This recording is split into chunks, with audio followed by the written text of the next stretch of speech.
Straight talk from Israel. You're listening to Israel News Talk Radio.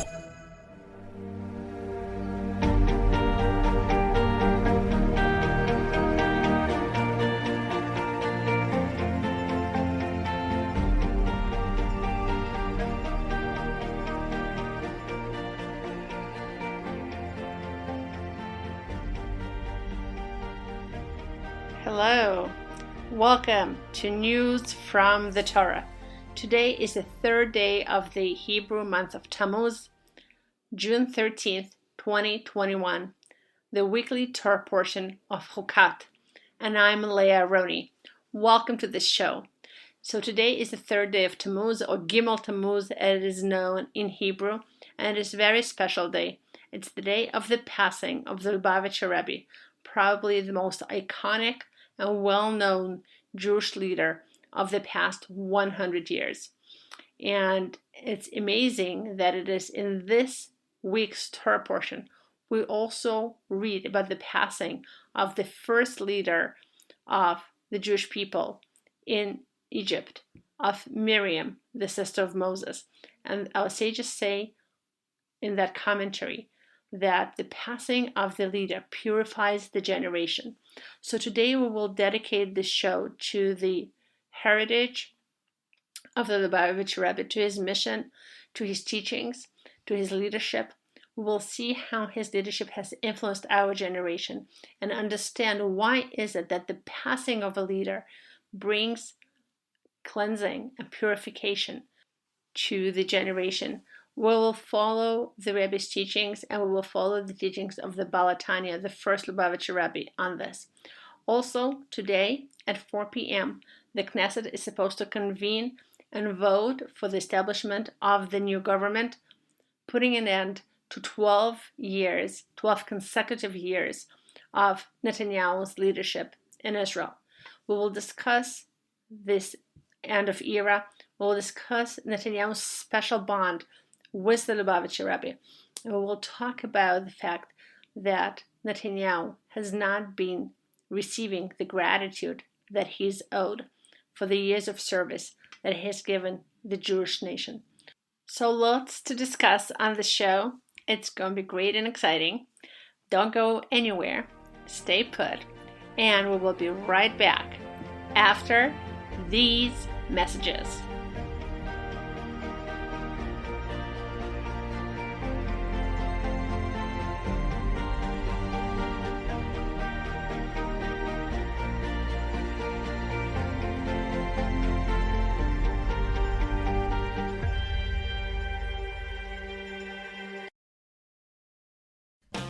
How did a nice Jewish girl from Delaware end up living in Israel? Shalom, I'm Natalie Zapinski. Join me on my show, Returning Home.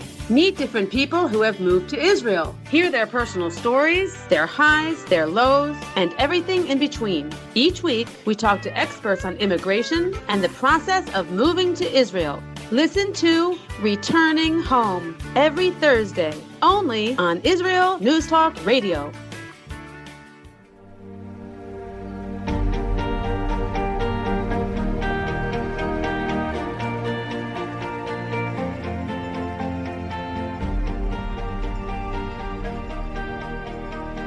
Hello, and welcome back. So I want to take you back to the third day of Tammuz in 1994. I was 19 years old. I just came back from my year in Israel, and I distinctly remember sitting in a Manhattan pizza parlor waiting for a high school friend of mine to show up. We agreed to meet up after not seeing each other for a whole year since I was in Israel and she was in college in America. As I was waiting for her to come, I was eating my pizza, and the pizza parlor had a TV on, and then CNN came on and announced that the Lubavitcher Rebbe had passed away. At the time, I had no connection to Chabad.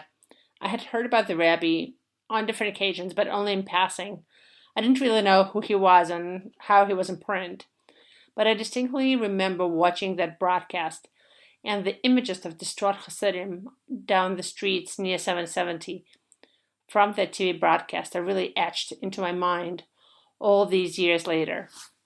So what made the Rebbe, the most iconic Jewish leader, of the past 100 years, if not longer than that. If you want to understand the Rebbe and his influence, the best way to do so is to learn and read his teachings about his own father-in-law. The Rebbe became the Rebbe after his father-in-law passed away, and the Rebbe never really saw himself as a leader. He saw himself as a stand-in for his father-in-law. He would take all the letters, all the requests that he received from different people, and read them at his father-in-law's grave as a way to pray for the people. Very often in his letters, he promises people to mention them at his father-in-law's grave. So the Rebbe had his father-in-law in greatest esteem, and he saw his father-in-law, the Rebbe Harayatz, as a true Jewish leader. When the Rebbe quoted his father-in-law's teachings about Moses and other Jewish leaders, the Rebbe said that what the Rayatz taught about others was really a reflection upon himself. And I think the same is true of the Rebbe. Whatever the Rebbe taught about the Rayatz was really a reflection back on the Rebbe. So in all of his talks, the Lubavitcher Rebbe follows the way of Chassidut, of the Hasidic thinking, and he compares the Jewish people to a body. We all make up one unit, and within that unit, we work together. It's a different level of consciousness than seeing each other as separate people. In that one unified body of the Jewish people, the leader of every generation, starting with Moshe Rabbeinu, with Moses, and all the way down to the leaders of our generation, are compared to the head and the brain. Why is that? Because the head has the clarity of vision and purpose to see where the body needs to go, to see what the body needs to accomplish. And in the same manner, the leader of every generation has the clarity of vision and purpose to understand the task of the generation. Also, just like Moshe Rabbeinu, the leader of every generation is responsible with accessing emunah, faith in God, consciousness of God, at the highest levels, and then bringing those teachings and those experiencing down and helping every single Jew access and internalize them as well.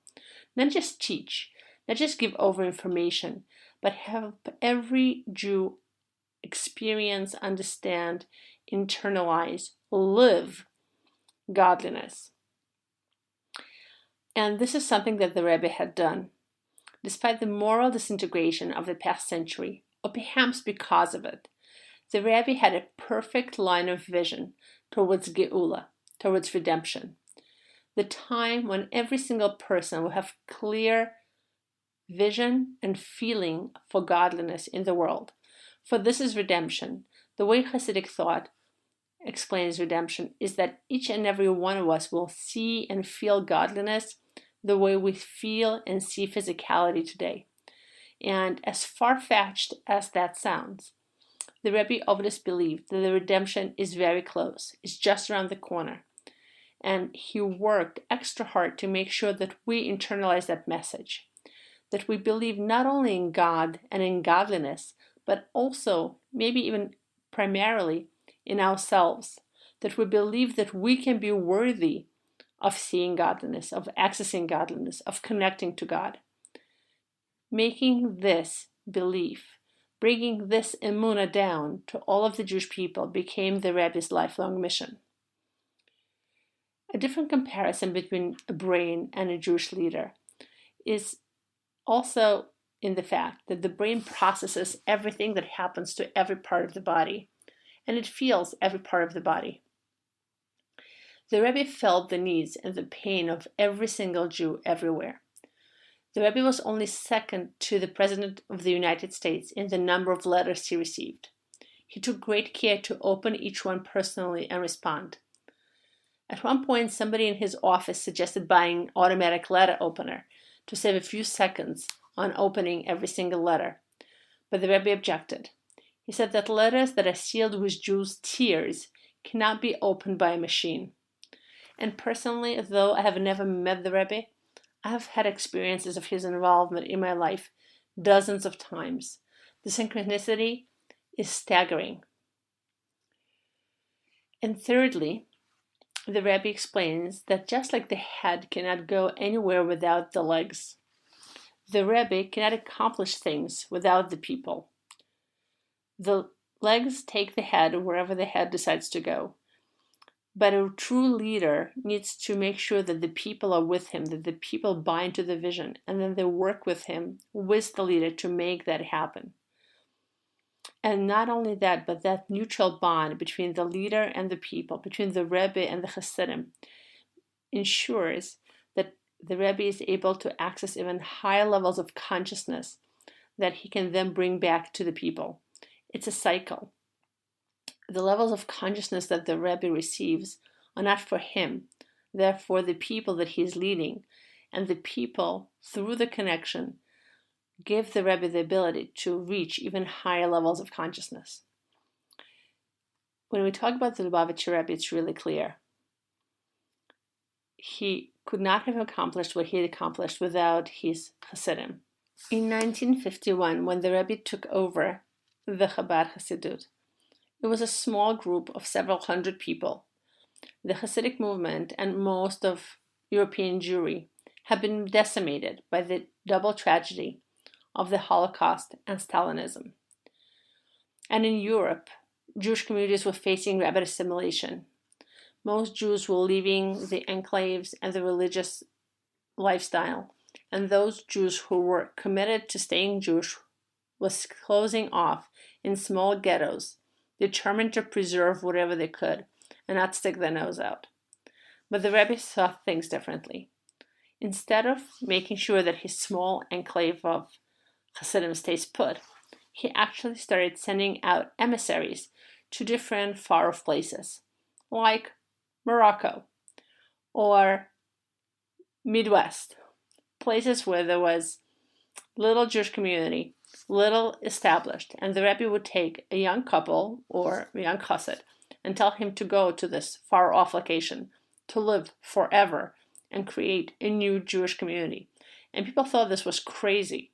In fact, it was so crazy that Chabad's own Hasidim did not want to go at first.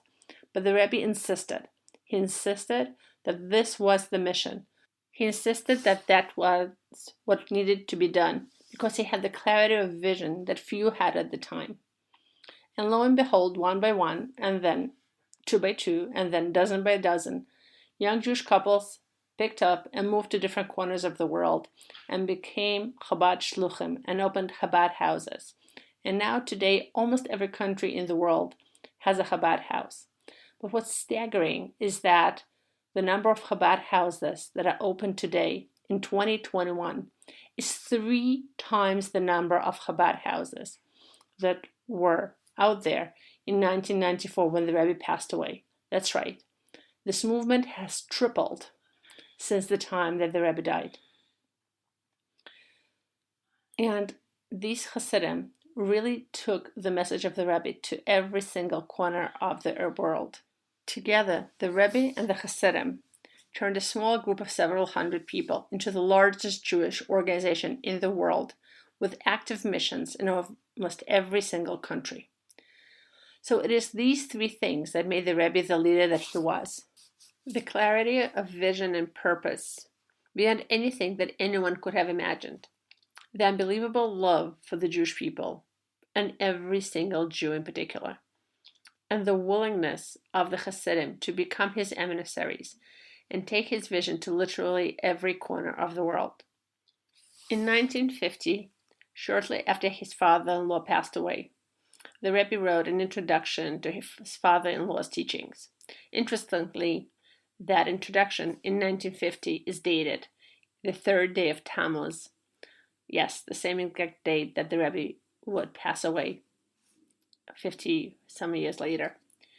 So the Rebbe writes there that what is the most important about the leader of every generation is that he's called the head, and through him, every single Jew can receive his vitality or her vitality, and it is through him that we can really connect to our source above, because the Rebbe helps each and every one of us to find our unique life mission, to plug into a higher source, into a higher level of consciousness, where we're not just living our day-to-day life to get things done, or to do mundane things, but we really plug into a greater vision for a greater future that without such a leader we usually cannot have. But with such a leader we can plug into a vision and a purpose that is much greater than most of us can believe is possible. To wrap up, as Rabbi Jonathan Sachs so beautifully put, after Hitler tried to reach every single Jew with hate, the Rebbe made it his mission to reach every single Jew with love. More on that after the break.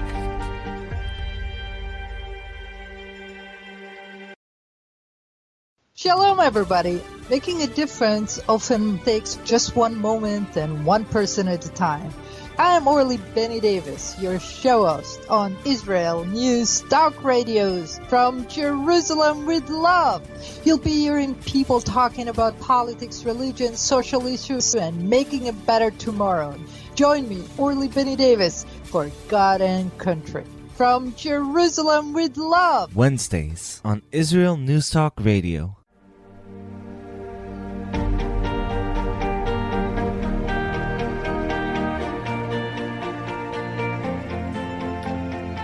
This week's Torah portion is the Torah portion of Chukat. It starts off with the teaching about the red heifer. A red heifer is a completely red cow that was completely miraculous, because if this red cow had even 2 white or black hair, it was no longer kosher for this service. Moses had to take the red cow, and after it was ritually slaughtered, its body was burned in a whole ceremony. And the ashes of the red cow had an amazing property. They were sprinkled on anybody who became spiritually impure, tameh, and after a certain process, that person became spiritually pure, tahor. However, what's amazing about the red heifer is that the person, the Kohen, the priest, who was involved in helping a fellow Jew become pure, would himself become impure. So the red heifer is one law in the Torah that has absolutely no explanation. There is no logic behind it.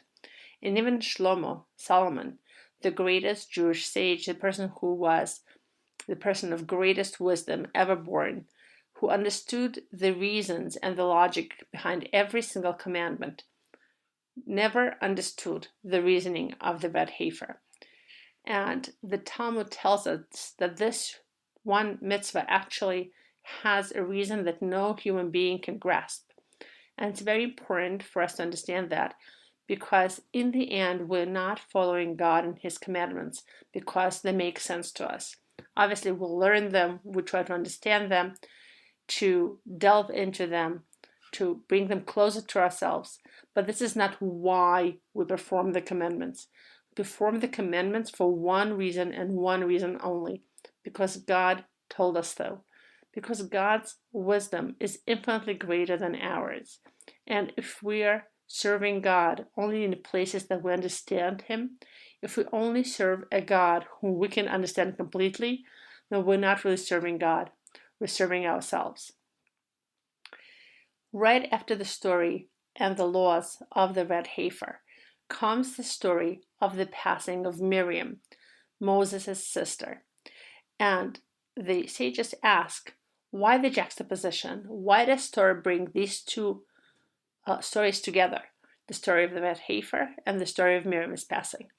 And the sages answer that just like the red heifer was able to purify, so does the passing of the righteous people purifies the Jewish people. So first of all, it's really amazing that this parsha, that this Torah portion comes out today on the 3rd of Tammuz, when we are marking the passing of the Lubavitcher Rebbe. But we really want to understand more in depth, how does this work exactly? Why is such a tragedy as a passing of a great Jewish leader? Why is that a purification experience?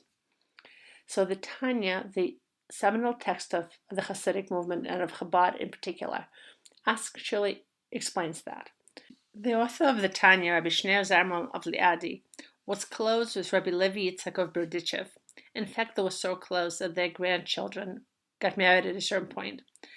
Rabbi Levi Yitzchak of Berdichev lost his son, Meir, at an early age. And the Baal Tanya, the author of the Tanya, Rabbi Shneur Zalman, wrote a letter to Rabbi Levi Yitzchak to comfort him on this tragedy. And in the letter, he asks and answers this question: how come the process of purification through the red heifer is compared to the passing of the righteous people? And how come the passing of a righteous person, like Rabbi Meir, the son of Rabbi Levi Yitzchak, is a purification process for the Jewish people? This explanation appears in the 28th letter of the Baal Tanya's letters that appear at the end of the Tanya. And in this letter, the Rebbe asks, how come the passing of a righteous person is compared to the red heifer and not, for example, to a korban, a burnt offering in the temple?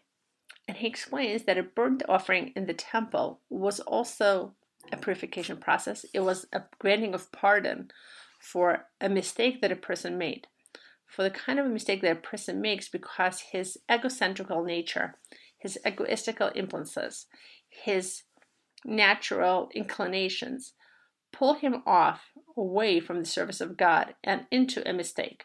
So when a person understands the mistake that they made, when they feel bad about it, when they really do tshuva, when they repent, at the end of the repentance process, the person brings a burnt offering, and that offering brings pardon for that bad deed to the person from up high. But this is a very different process from what was happening with the red heifer, because the red heifer have the ability to purify a person, not from a sin, but from a touch of death. In Jewish law, impurity, ritual impurity, has everything to do with death. Death is the absence of life. It's not the opposite, it's really the absence. Just like the darkness is not the opposite of light, it's lack of light. So we say that when something is dead, it's impure, it's tameh. It really does not show God's presence. It makes God's presence unnoticeable. But when something is pure, tahor, when it is alive, it pulses with God's energy and it makes God's presence very apparent in the world. So in Jewish law, a dead body is the greatest source of impurity. And then there are other stages that are less severe, but they all draw that impurity status from the dead body. And the only way for somebody to become pure is to go through a purification process that is related to the red heifer. So the Tanya explains that the red heifer process accesses a very high hidden level of wisdom. And this is why this whole process is hidden and not understood, because it reflects a level of wisdom that is very high and supernal, way above human consciousness.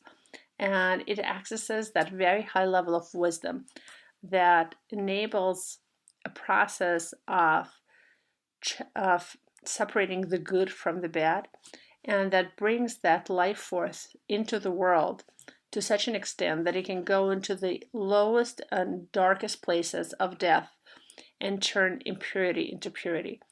In Hasidic teachings, the higher and closer a level of consciousness is to God, the lower it can go and the lower places it can access.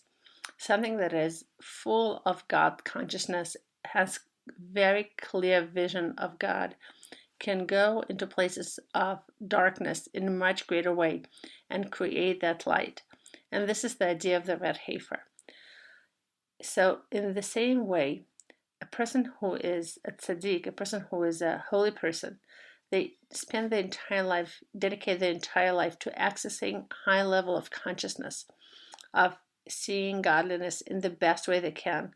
They pray every day, twice a day, and in their prayers, when they say Shema Israel, they're willing to give up their life for the service of God.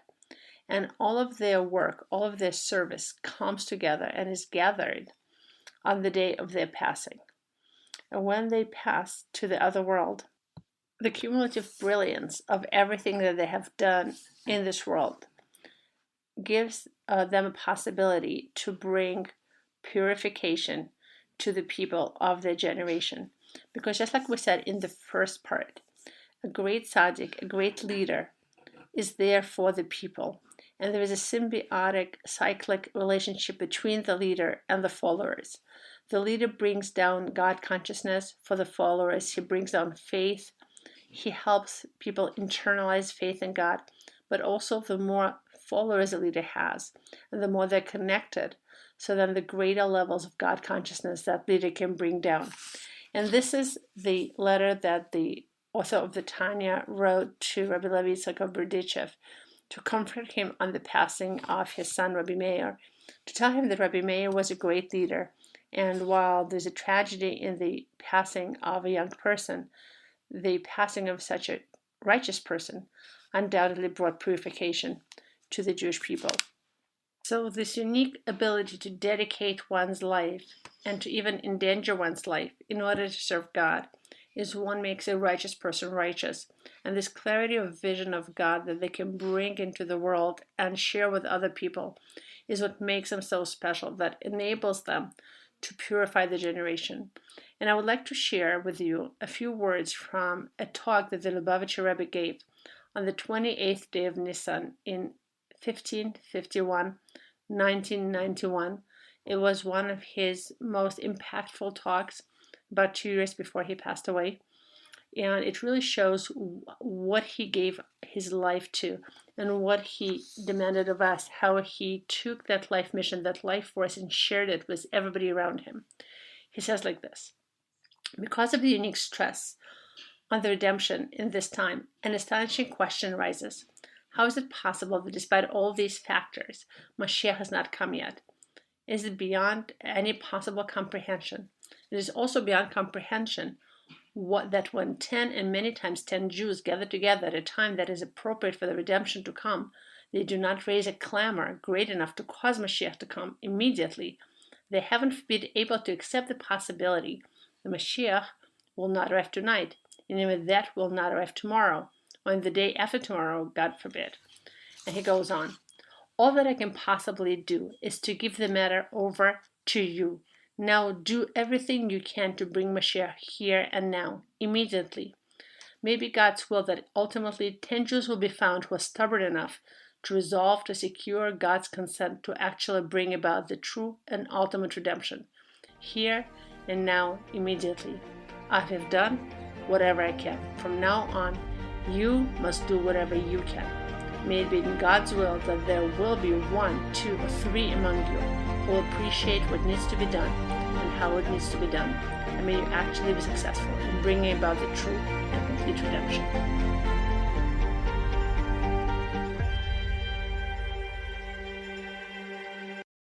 You're listening to Israel News Talk Radio. This is Shai Ben-Tekoa, and each week I'll be webcasting to you from Judea, origin of the word Jew, a people besieged and beleaguered in every generation.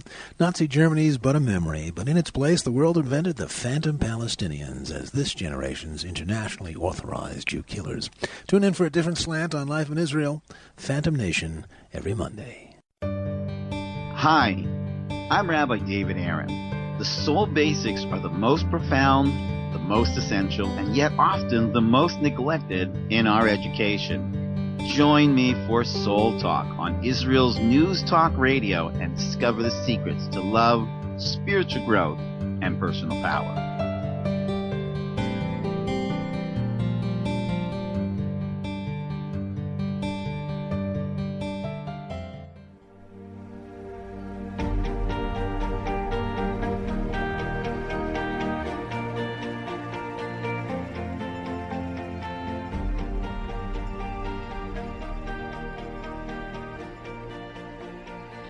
And welcome back. So, as we're discussing leadership in this week's show, I'm wondering if some of you may be thinking that this is not relevant to you. After all, you're saying, I'm not a leader, so leadership is great for other people, but it has really nothing to do with me. And as we said in the previous segment, that's not true. God has created each and every one of us as a leader. We all have something unique to contribute that only we can. And the Lubavitcher Rebbe writes that after 120 years on this earth, every person will go up to God to be judged. And in addition to being judged for learning Torah, for doing good deeds, for performing the commandments, God will also judge us on whether we perform our singular, unique, divine, God-given mission. Now, I know that none of us came with instruction manuals, and you might not know what that mission is, but it is fairly simple to find out. I've been doing that for people and with people for the past decade. It's the place where the things that you love doing, the things that you're really good at, and the things that the community around you needs, the place where those three things intersect, that's your special power. That's your life mission. And this is what God will ask you about after 120 years. We're all here to serve. And when we serve others, we'll lead them. We'll lead them, people, to help them to get to places where they want to get. So on this level, we're all leaders. And to be those leaders, we need to recognize our leadership qualities. We need to stop hiding behind our armor. Stop staying in our safe spots. Stop being non-vulnerable and show up. Because yes, leadership takes courage, and leadership takes vulnerability, and leadership takes being able to take criticism, and leadership means understanding that you're not perfect, and leadership means you know that you will mess up sometimes, but it is still all okay, because what you're doing is performing service for God. And what you really need to be a leader is just show up. If you show up and you are willing to take upon yourself this mission that God has given you, you can be sure that He will lead you and He will make sure that you get it done. So this is one aspect of leadership that is relevant to every single one of us. But this week's Torah portion teaches us another aspect of leadership that is less common, that people pay less attention to. And that is that the real leaders are actually the people behind the leaders. And working with numerous organizations and consulting to numerous organizations, I know that the real influencers, the real leaders are not the people in the spotlight. It's the people behind the scenes who consult to the leader, who help him, who encourage him, who show him the way, who are his think tank. Those are the real leaders. Those are the people who are really making the difference. And this is something that this week's Torah portion teaches us.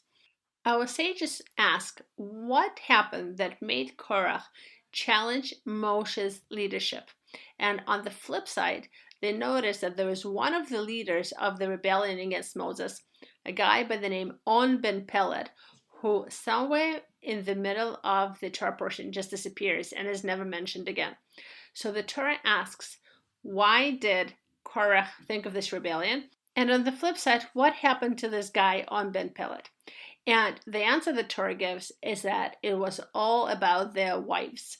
So the wives here really represent the person behind the scene, the person who is influencing the leader, and every leader has somebody who's influencing them, the inner circle. So our sages tell us that Korach was actually extremely wealthy, but no matter what he had, it was never enough for his wife.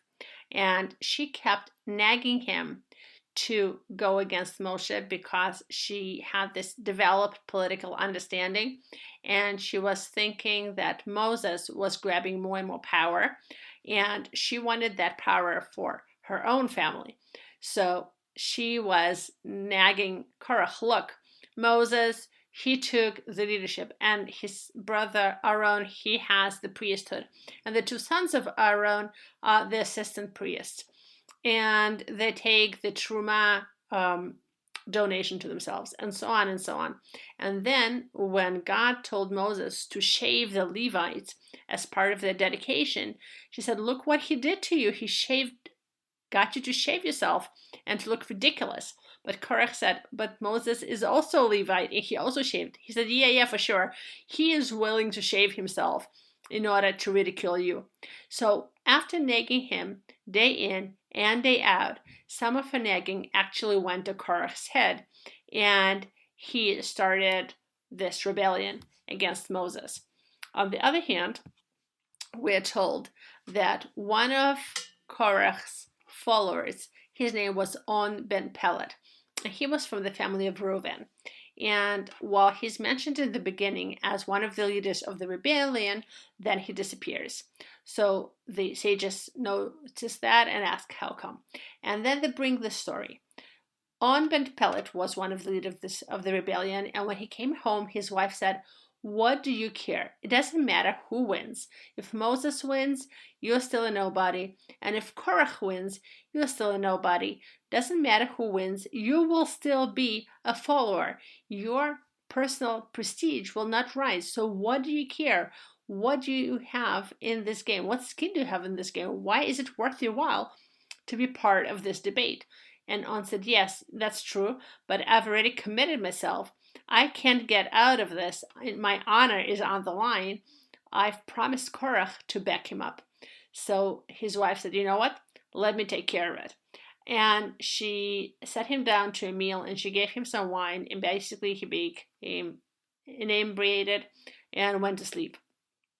And she sat by the entrance to the tent and started brushing her hair.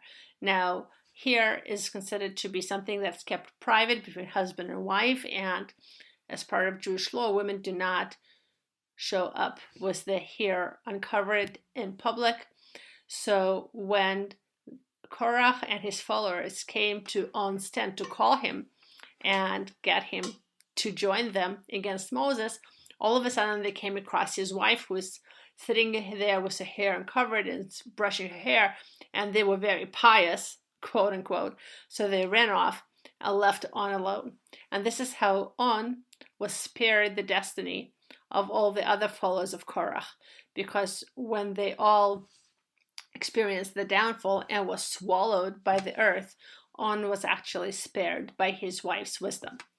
And about this story, the sages say that a wise woman will build up her house, and a stupid woman will bring her own downfall. So I think the two important points here, one is more of a gender point, and another one is relevant to everybody.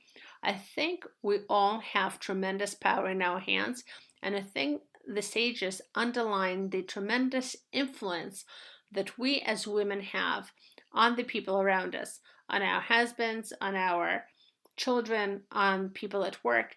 Women have this very unique ability to see to the needs of other people. They have the ability to intuitively understand what people around them need and want, and then play that up. Korach's wife saw that her husband was very proud and egocentric, and she played into that by boasting his ego, by boasting his pride.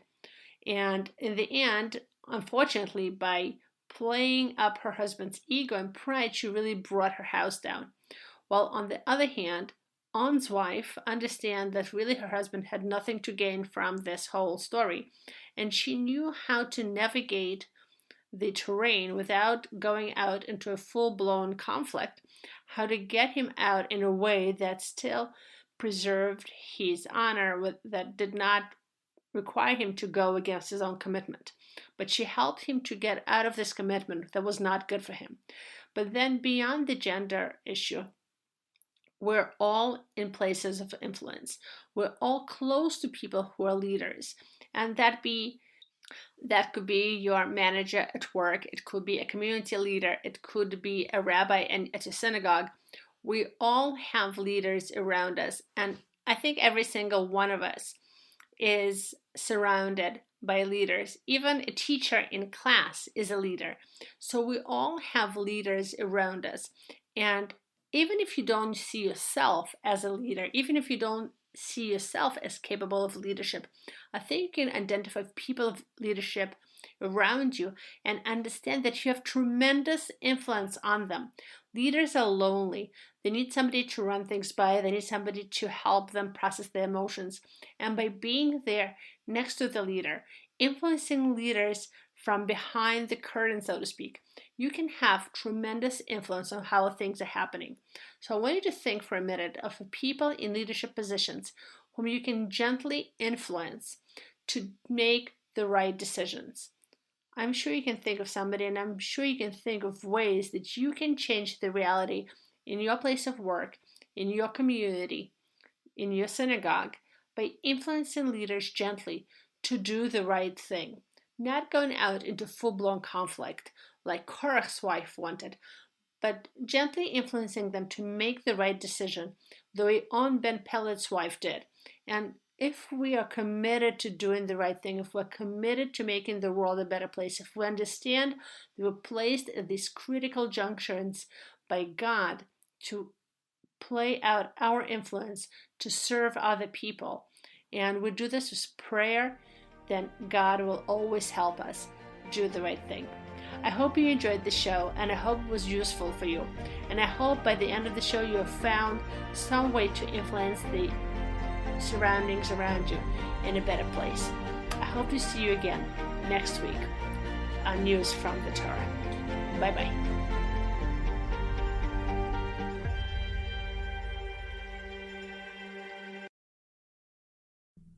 Israel News Talk Radio's chat room. Just click the orange button at the top of the IsraelNewsTalkRadio.home page, log in as yourself or an anonymous guest, and join in on the fun.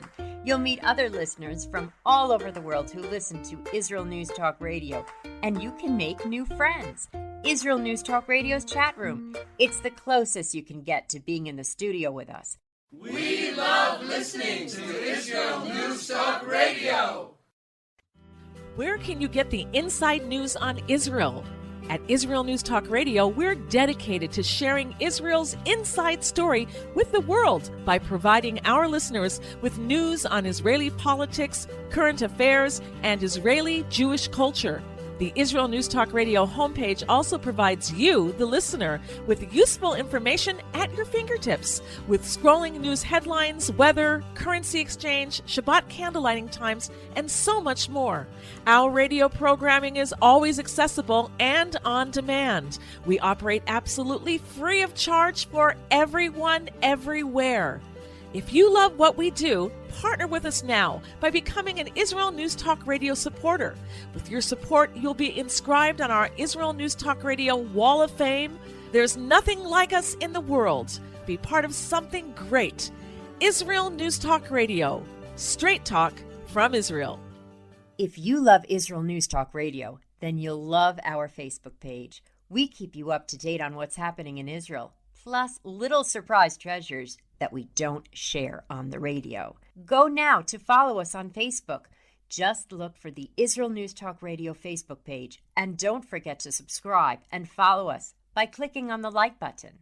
We post great stuff there that you'll want to share. Israel News Talk Radio on Facebook and Israel News Radio on Twitter. News, opinion, and more. You're listening to Israel News Talk Radio.